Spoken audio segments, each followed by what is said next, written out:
Melda plugins are among the most tweakable and flexible plugins that you can get. They just seem to have endless options to choose from, and the free compressor is no exception. So how does the Melda compressor manage to do both upwards and downwards compression and upwards and downwards expansion? We will answer that in this video. But first, let's get familiar with the interface. In the top left, you'll see your usual compressor controls, attack and release, threshold and so forth. If you double click any one of these controls, and you get this number pad where you can type in your own value. Below this we have knee mode. By default, as you can see, it's on hard knee. It can be switched to soft knee, at which point your knee control comes into action. And it also gives us another choice, which is linear knee. And this gives us a straight line, as you can see here. And then below this we have the side chain panel. Click on the right hand side to open it up and click enable. As soon as you hit enable, as you can see, you've got high pass and low pass filters for your side chain. You go to this little speaker icon here, you can listen into your side chain.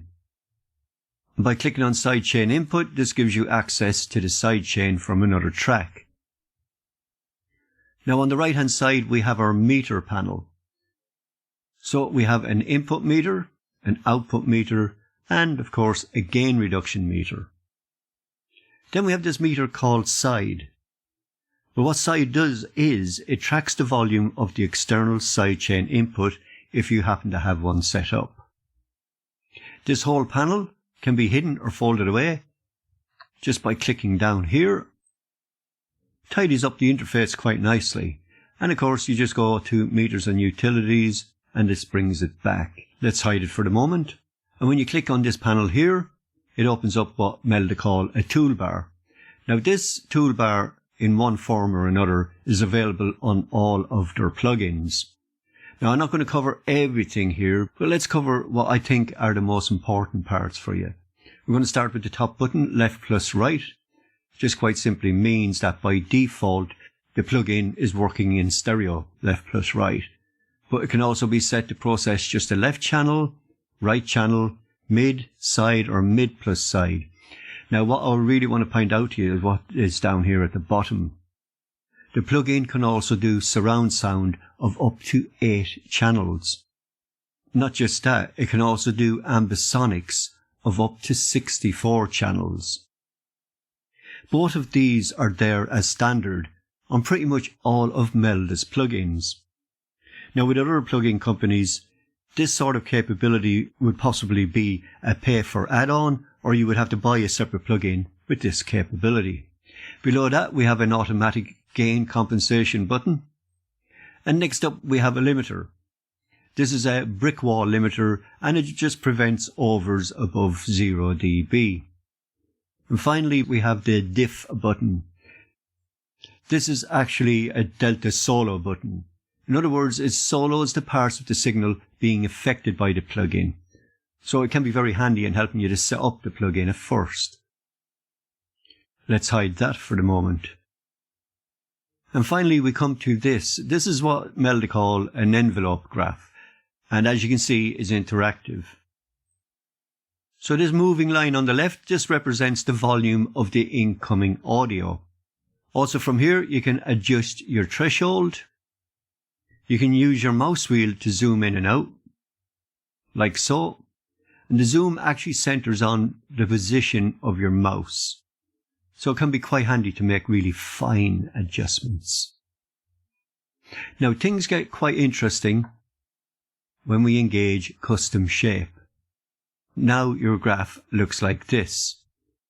Once we engage custom shape, it's worth bearing in mind that your threshold and your ratio now don't do anything.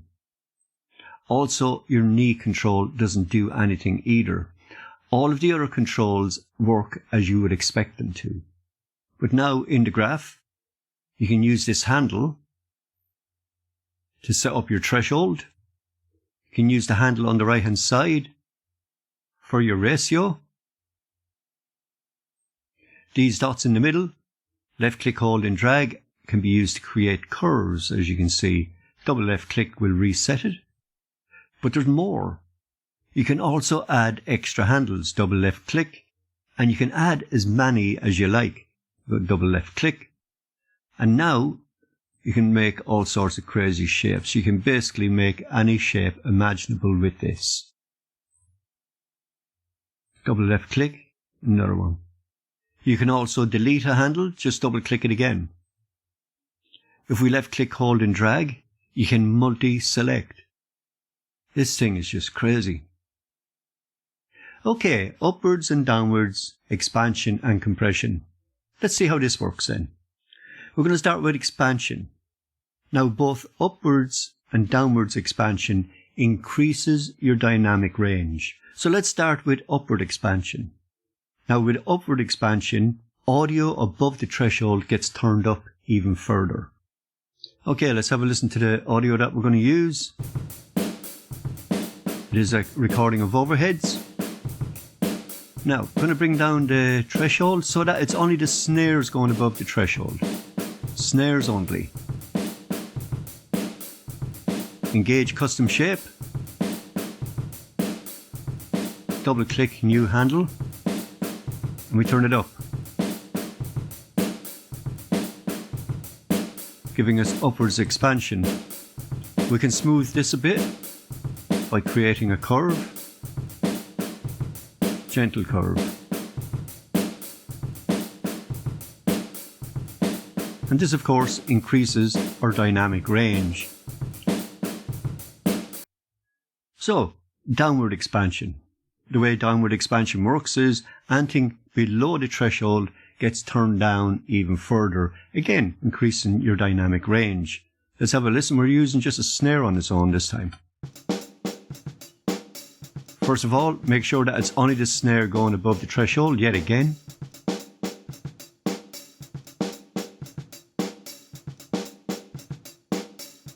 Custom shape. Now we're just going to use the dot to create a curve below the threshold.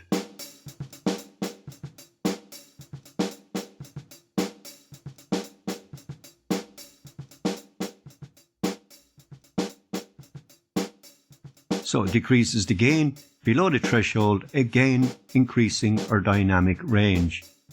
Pretty straightforward really. Okay, on we move to compression. Both upwards and downwards compression decreases your dynamic range. Downwards compression, of course, is normal compression. Let's also give you a visual of what we're doing this time as well. This is a recording of a flute. Let's have a listen to it.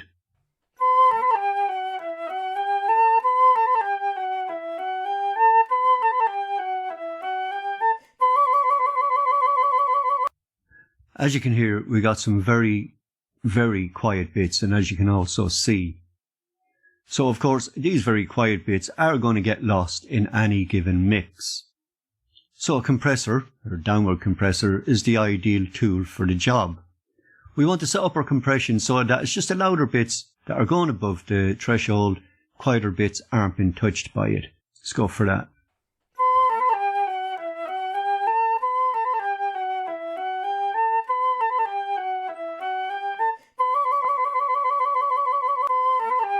Little bit of gain makeup.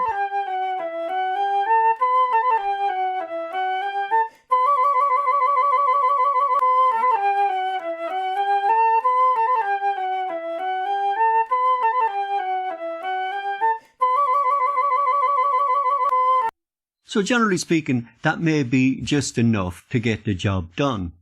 However, we're going to go a little bit further. So let's again engage custom shape, and we get our handles again. And this time we're going to do some upward compression. So what upward compression is, quite simply, is audio below the threshold is turned up. So we're going to basically turn up the quieter bits. Let's create a new handle.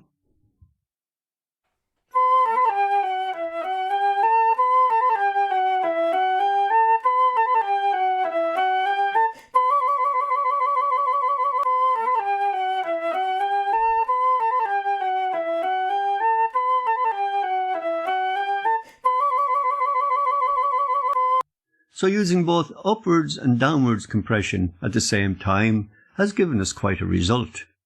The only question now is this your next go-to dynamics processor? Thank you for watching. I appreciate you being here. I'll see you next time.